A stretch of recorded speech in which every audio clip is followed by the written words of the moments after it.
Magandang araw mga kagabay. Ngayon po ay August 16, 2025, araw po ng Sabado, devotion natin sa mahal na Birhen.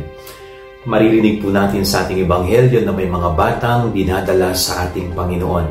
At alam po ninyo, natutuwa si Jesus, o tuwang-tuwa ang ating Panginoong Jesus nung makita niyang mga bata.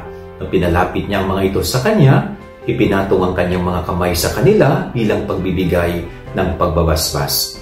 Dito po sa ginawa ng Panginoon na ito sa mga bata, nagpapakita kung gaano kalapit sa puso ng Diyos ang mga bata.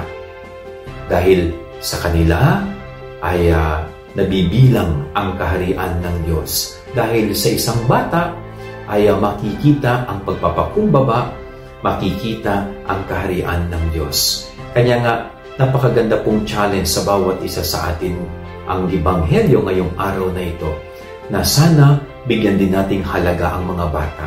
At hindi lang natin bigyan sila ng halaga, matuto tayo sa katangian ng isang bata.